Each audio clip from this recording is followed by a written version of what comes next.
Welcome to the Powerlifting and Power Ballads podcast, where we bring you a weekly dose of powerlifting news, tips, and training advice with a touch of 80s rock ballads. This podcast is presented by Team Rohr Powerlifting, your source of the most comprehensive coaching and meet day preparation. Here are your hosts, Josh Rohr and Lara Sturm.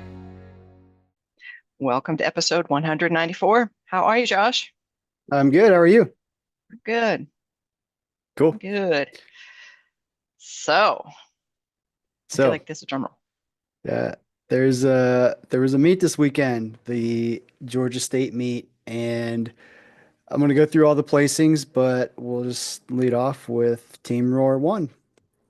What? Yeah, so it was awesome. We had pretty good showing by our lifters, and I'm really happy about it. Like it was the first time we won since 2021, so we had a couple year spell there where we didn't quite get it done, but we got it done this year. Right. And to be fair, Team Rohr didn't enter last year at all, right? No, we did.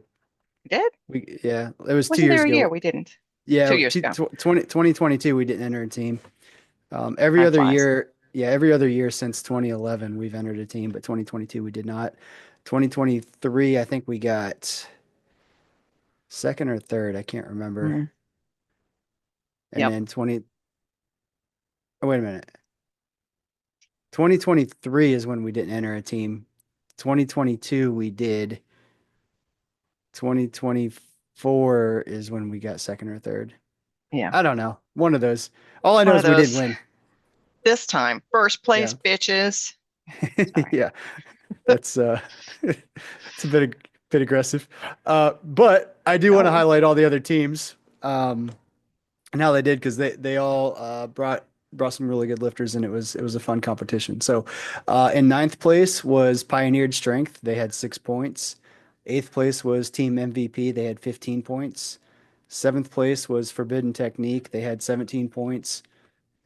Sixth place was Titan Force with 20. And also with 20, but via tiebreaker, fifth place was Cherokee Barbell. Fourth place was Georgia Tech Barbell Club with 36. Third place was Forged Strength and Power with 38.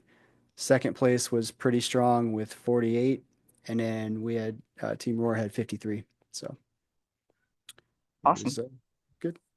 I just love the name Forbidden Technique. I know. Gonna say, I'm like, what's forbidden about it? I Is know. it It's naughty? funny. I mean, it seems naughty, It does but seem a little naughty, but yeah, it's I like forbidden. it. It's Yeah. forbidden. Yeah. So Yeah. Well, congratulations. I think that's thank that's you. awesome. I was curious of what happened. Um, and I was having difficulty with lifting cast because it spanned over 3 days. Yeah. So they have Is a that right? separate lifting cast for each day, is Yeah. what they And then did. was prime time separate It was too? separate as well. Yeah. So going through four of them, I was just like, I can't. I'll just ask Josh. Yeah. Yeah. So Yeah. And so in years past, we've like poured beer in the trophy and drank out of it, but that thing was pretty dang nasty. So we're not going to do that. mm, Yeah. Fun fact. fun fact. Um, yeah. Anyway, moving on. So the Georgia State Primetime results. This was the kind of the spotlight meet. It was one platform on Saturday night. I'll just do the money winners on this one. And the women's side, third place was Madison Greer. She had a 445 dots and won $250. Second place was Marissa Widener. She had a 454 and she won 750. And then in first place was Olivia Vilea with the 478 and she won 1,000. So Olivia was, one of ours. She didn't have her. So this was kind of one of those meets, like, objectively looking at it, like we didn't have to have her best day to win. So Mm, we really tried to be smart with first and second attempts so that we could just go for broke and try to hit PRs on third attempts. mhm. And, the PRs didn't happen that day, but, she had been kind of dealing with a back issue and things like that we were kind of slowly ramping back up. So I think I'm more than happy with how that went for her. Because, well, just to get the win, obviously, but just the way she handled herself and was basically handling weights that were right there with the best she's ever done coming back from an injury. So I think it's only upward from here. So pretty happy about that. Um, Then on the men's side, in third place was Matthew Trahern. He had a 485 dots. Second place was Chidera Nwosu with a 511, and then first place was Kevin Sanukin with a 541. Um, and let me just say, like, this is the first time I've ever seen Kevin lift. I don't know where that dude came from, but that dude is strong, strong. Like, Nice. and just like super nice guy, laid back. Like, we were in the, he was following Matt on bench, and he's like, "Hey man," he's like, "Do you mind chalking my shoulders too?" I'm like, "Yeah, sure, no problem." And I'm not really paying attention to who he is or anything. And then like the second attempt bench, he's like, "Do my shoulders look okay?" I'm like, "Nah, they need more chalk." So I chalked him again. And then come to find out, he's the guy that won the whole thing. Like super, super just chill, laid back guy, but like crazy, crazy strong. So um, Nice. yeah, pretty cool. That's But one thing that obviously I'm a numbers nerd, so watching some of these uh, missed opportunities and some of the strategery, I guess, was pretty interesting. So I'm just going to kind of highlight on some of this. And this is not to call anybody out. These are just facts. So take it for what it is. So on the women's side, again, personally, I guess this is opinion. This part's opinion. The numbers are facts. Um, Allison Terry San Pedro, she made a 5 kilo jump on her third attempt, and she pulled 300, which made no difference in placing. And she did 195 on her second, so it was a 5 kilo jump. I just said that, I guess. But if she had gone up to 205 and made it, that would have moved her into third place over Madison Greer, and she would have won 250 bucks. And she pulled after Madison, so I don't know if the coaches just thought that wasn't there. But to me, it made no difference in the placings. Like make or miss, she was going to be in fourth with the 205. Or I'm sorry, with the mm, 200. But had she right. done 205 and made it, that would have put her in third place. So I don't know if they were watching the numbers, but that's, one of those things that, you know, Right. I definitely would agonize over if Right. that Right. were me. Yeah, and you never know. Like it could have been her like PR that she always wanted to hit was that 200. It could have been like this number in her head that just was messing her up, or Right. um, or an Yeah, so injury there's that she definitely was working with. So yeah, you don't know. there's definitely scenarios there that you can justify it, but again, my opinion is like you go for it no matter what. Like even if it was a PR. Now, the only thing I would say potentially, so the only exception for me would be if the 200 gave her the qualifying total, which I actually did not even look at that. Mm, right. So that's possible, Good but point. any other scenario to me, it's like you put it on and go for it. Mm, So even if 200 was a PR, like what do you have to lose going for it and winning the mm, money? So, right. but again, that's my opinion, and that's not everybody agrees with that, and that's okay. On the men's side, so this was kind of cool. So there was like uh, a three-way battle for third place. So basically, it started with Kofi Mensah. He pulled 295 to move into third place.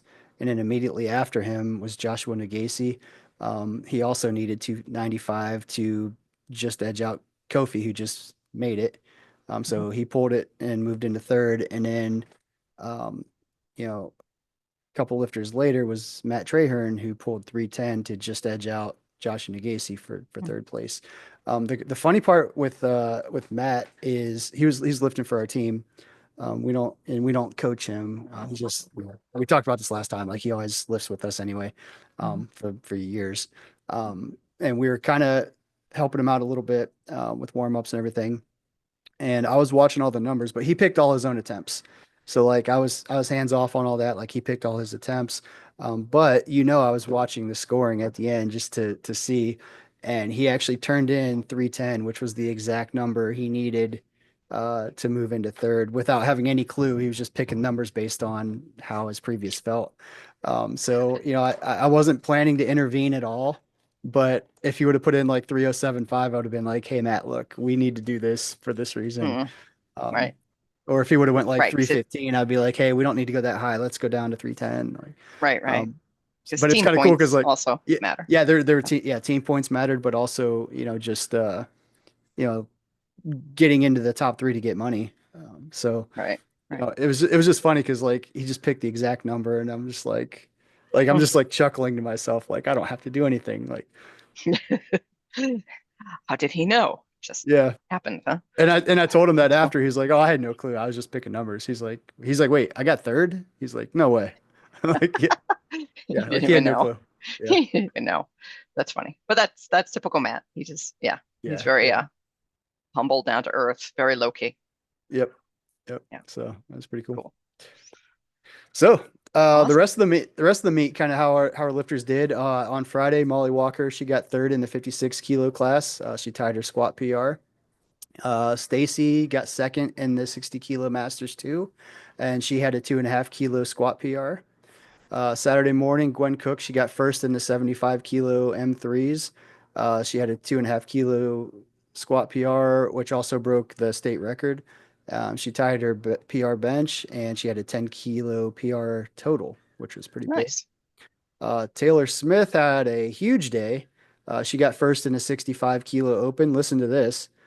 She had a 20 kilo squat PR, a 10 kilo bench PR, a 17.5 kilo deadlift PR, and a 47.5 kilo total PR. And this is a raw 65 kilo open lifter. Those are Dang. Is those are this like kind of her unheard of. second meet or something? Is she still It in the was newbie gains section of her life? seems Wow. like it, right? But yeah, Boy. no, she's been competing for a little while. It's been about 2 years Nice. now that she's been competing. Huh. So yeah, these are still she's outside of that quote unquote newbie gains, but she really worked hard, and Wade Johnson was coaching her, doing all her Nice. numbers or all of her training and programming and stuff. So, Yeah. if you don't know Wade, he was the coach of the year in 2024. Um, one of our That's coaches. awesome. Yeah, so it was Just huge. saying. Just saying. And then April Gadsby, she got first in the 75 kilo open. She had a 5 kilo squat PR. She tied her bench PR, and she had a 2.5 kilo deadlift PR. But her total PR was 25 kilos. So I know Wow. those That's individual big. PRs don't add up to 25, but in the past couple of years, like we've always taken like a big third attempt deadlift for placing and missed or something like that, or missed a third squat or something like that. Well, she kind of put together a really good meet this time.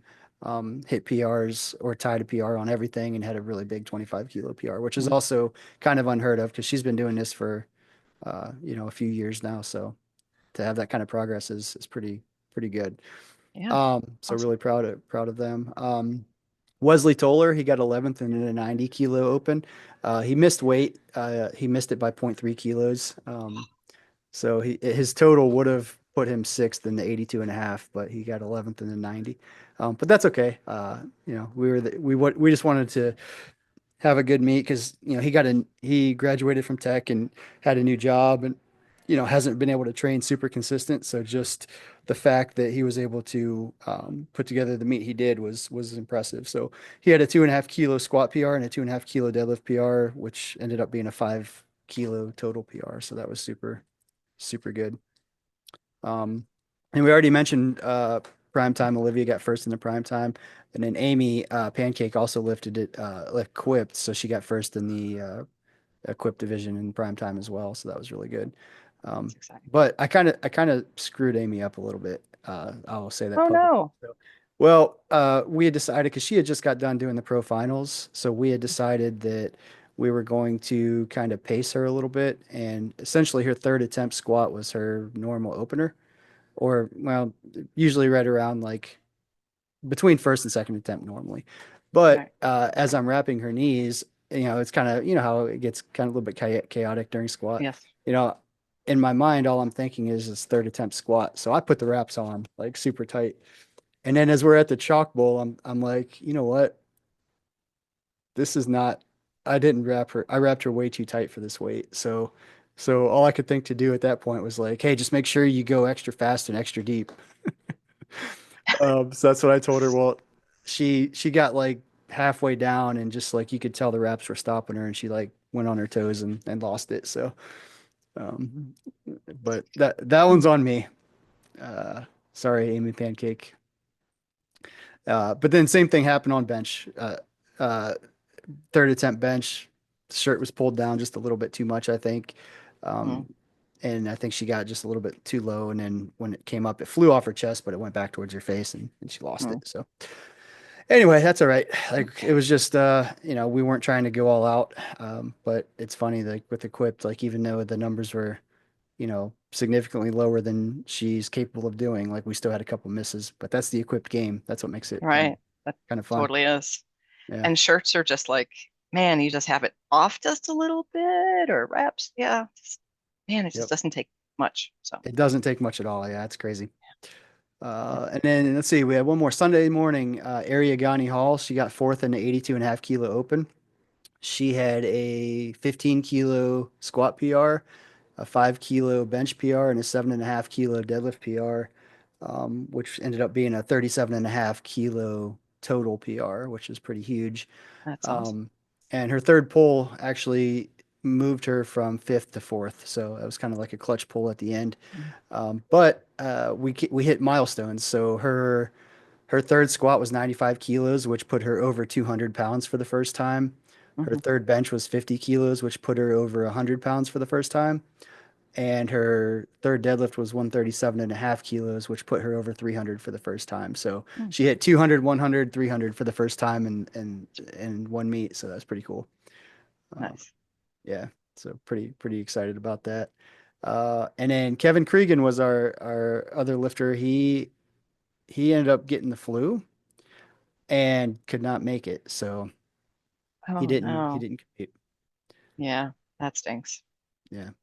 There's a So nasty flu going around. yeah, I know. So You have that? There's no way. and there was some dude there.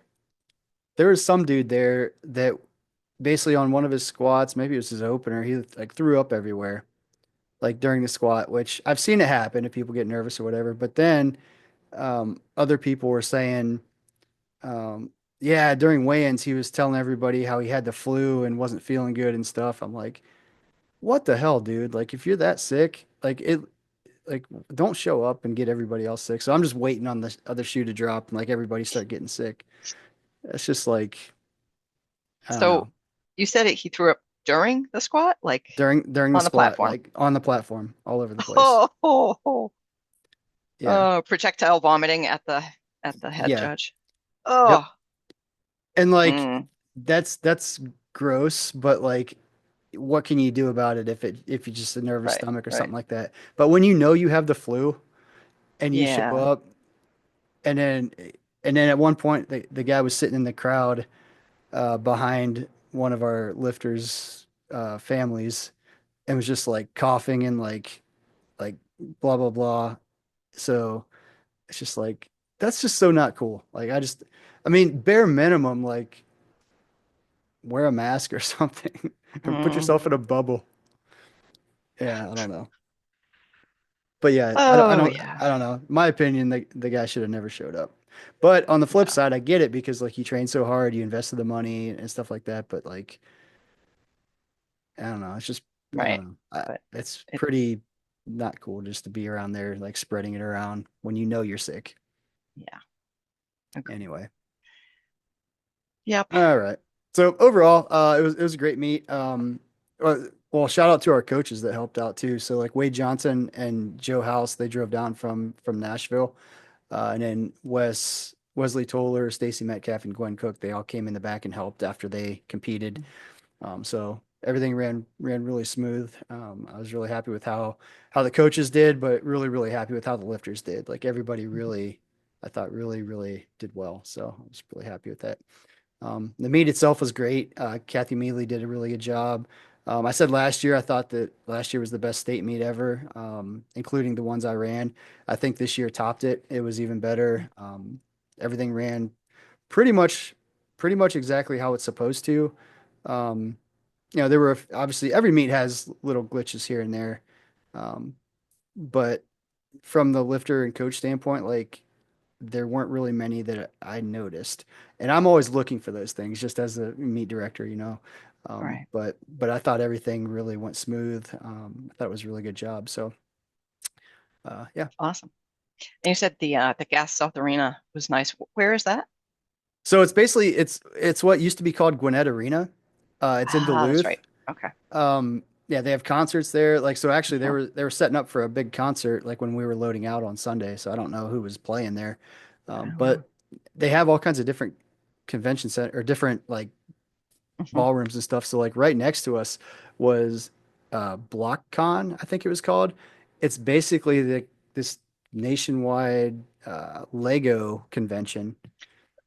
And so I poked my Oh, head in during setup on Friday, and so the ballroom was about twice as big as the powerlifting venue, and the powerlifting venue was huge, and it was just all Legos, like Lego displays, like it was nuts. Like wow. it was really cool. I didn't get a chance to walk through it, but like I would have if I had the opportunity. It looked Hmm. really cool. So, Yeah. Yeah, we're gonna go see Nine Inch Nails there. ooh, nice. Oh, so you know where, Well, I didn't put it together. got it. Like that arena's changed so many times. Like the Yeah, name. yeah, It's like yeah. whatever it is, du jour. So Yeah, it was like so it went from like Gwinnett Arena to like uh I don't know the whole history, yeah. but then it was like Gas South Arena. Now it's like now they're like calling it like the Gas South District. I don't know. It's whatever. Yeah. It's the Gwinnett Arena to me. Next year it'll be something else probably. Yeah, the I'm Team sure these Rohr names change. Arena. Yes, you need an arena. Yeah, There you go. yeah. Nice. Wonder how much that would cost. Oh yeah, I'm sure that's cheap. You should do that. Yeah, It's a good marketing yeah, ploy. yeah. I'm sure it would pay dividends for me. Yes. Just kind of like the that festival you did over in Duluth, where you dressed Oh, up as a mime, you you gonna? would probably get just as much business out of renaming, Did we the ever arena. talk about that on here? I don't know if I we did. I don't remember. I think we might have mentioned it, but it's pretty funny. I had a great So, time doing it though, but yeah, it was really not worth it. yes. So All right. So anyone who hadn't heard the story, this was a marketing, it really flop. should have been a marketing event for Team Rohr. Um, having a booth at um, the fall festival, Duluth Fall Festival, which is a big thing. It's kind of fun, and you go around and there's all these vendor booths, and everybody has something like free to give you. Can I So preface this story yes, by the go fact that ahead. I take my characters very seriously. Yes, you do. Yeah. So when Josh goes into character, there's no breaking character. So recently, when he dressed up as Malcolm PI, um, Malcolm PI. Malcolm PI, did I say that? Magnum PI. Sorry, I got Malcolm in the middle in my head. Um, Magnum PI. Yeah, there was like no breaking character. So this year for that I'm talking about, Josh dresses up as a mime who, is strong, which, some mimes are, or they just pretend that they are. But yeah, you had a little contest there for push-ups. Yeah, so we had The most push-ups. yeah, it was a push-up contest basically. Whoever got the most push-ups, they won something. I don't even remember what it was. And then we had some of our lifters came in and like did some deadlift exhibitions and stuff like Mm, that. But yep. yeah, I was dressed up as a mime, and the thing that got people's attention was we were advertising like the world's strongest mime. Um, and we were in the parade. We had a sign on the side of the truck. I was lifting in the back of the truck, all that stuff. Um, but the one flaw in my plan was I was in character as a mime. So when people were asking questions, like, hey, so like, what's your pricing? Like, how often do I need to train with you? Like, I tried to communicate that via mime, and I wouldn't talk. And apparently that rubbed people wrong. Um, but despite Oh, that, I stayed in character and got zero new clients out of that mm. opportunity. Oh, it's just brilliant, really. But I mean, that But is true Josh Rohr. Like, I had a lot of fun. I will say that. yeah, yeah. And I think that was the first time I met Perry Ellis, and he deadlifted over 700 Yeah. um, pretty casually. Yep. That's like the exhibition. So it was fun, Yeah. but it's Yep. pretty So funny to see you yeah, dressed up as a mime and not talk ever and the entire time. you had to pay a couple $1,000s to be in that, which I did, thinking, oh, it'll pay off because I can pick up some new people. But what I didn't count on was myself. Being in character despite everything. Oh, that's amazing. But they did put us in the paper. They had a picture of the world's strongest mime in the paper, and that was kind of one of the headlines. But that was all people talked about, not what is actually like the coaching service behind the world's strongest mime. So again, that didn't pay off either. But again, I had a lot of fun doing it. So Hey, there's no publicity, even bad publicity. That's bad. there, Is there's that what I'm no trying to say? there's Uh, no bad publicity. there's no bad publicity. So, Yeah. and people have to see your name like 7 times before they sign up. So, maybe it. Yeah, but that's the other thing though. We didn't really put our name out there. We just were advertising like the world's strongest mime. Like the whole thing was just not really thought through. Um, but Yeah, everybody from our team that participated in it like had a great time. So there's that. that's all that matters. You had a good time. Oh man, yeah. Oh. So, what else we got? So the Arnold is coming up soon. Um, and for those that don't know, for the to earn a pro card, there's a minimum dots. But up until January 1, 2025, there was no minimum dots for the bench only division. It was just strictly based on placing. Well, they have instituted a minimum dots requirement for the bench only as well, which I think is important because we want to make it where it's if it happens to be an event where there's not a lot of top tier competitors, like there's got to be a minimum threshold. So anyway, in the bench only division, um, the open raw women has a minimum 85 dots to earn a pro card. The raw men is 105 dots. And then the Masters Raw women is a 75 age adjusted dots, and the Raw Masters men is 95 age adjusted dots. And you can see those numbers if you go to pro.usapowerlifting.com and click on the FAQ section. Those are listed on there now publicly as well. But just a heads up for everybody that, is maybe going to the Arnold to try and get their pro card. You have to place top three by dots or age adjusted dots for the Masters, but you also have to hit that minimum number to get the pro card. Right. Okay, pretty That's all I cool. got. That's all you got? All right, well, I have a funny story. So, remember last week we were talking about mountain biking, Yep. right? And how I really love to mountain bike. Yep. Well, this weekend I took a unscheduled sudden dismount from my bike um, in a fairly benign place of this trail. So this place out in Canton that we go to called Blankets Creek. And I've been on this trail plenty of times.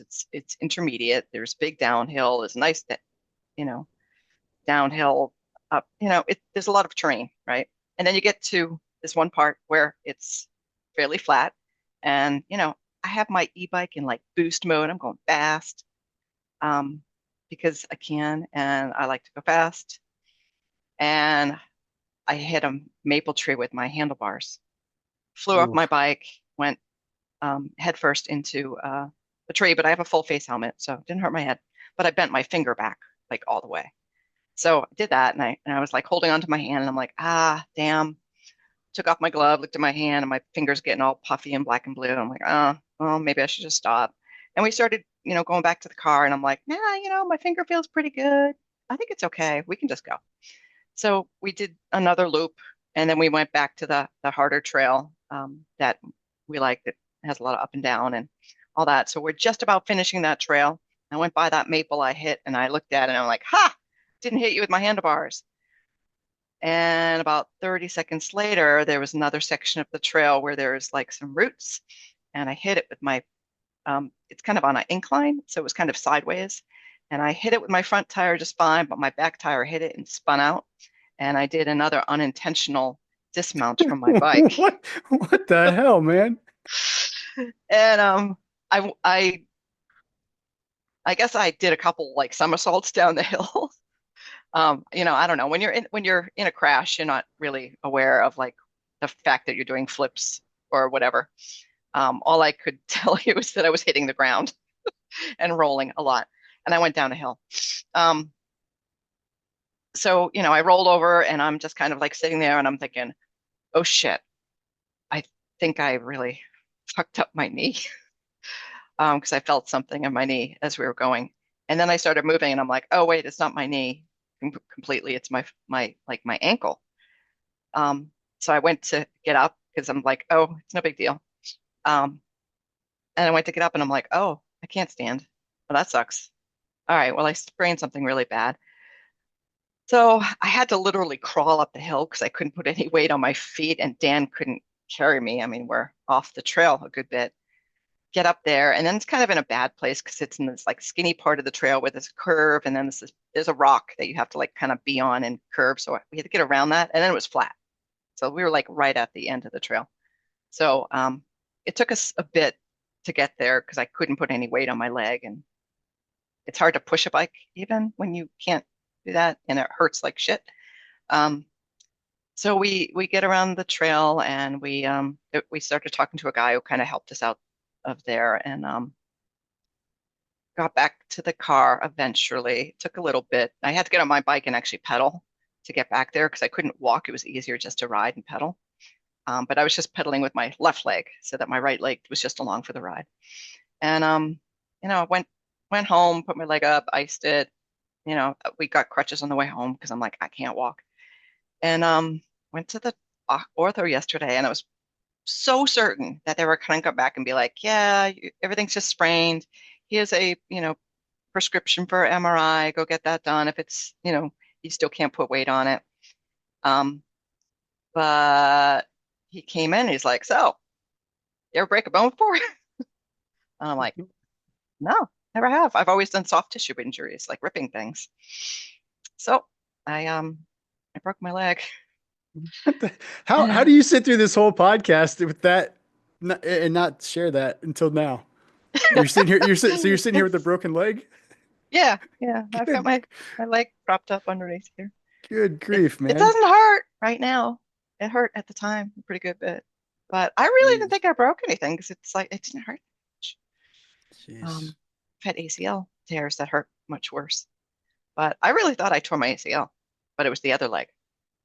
Because it like my knee just felt unstable right after.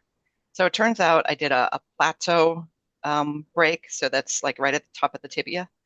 Um, and I did another break on my oh, what's it called? So you have two breaks, Yeah.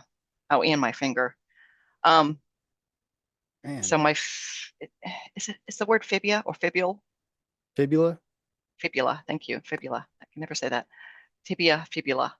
So I broke my fibula at the bottom towards my ankle and then at the top of my tibia.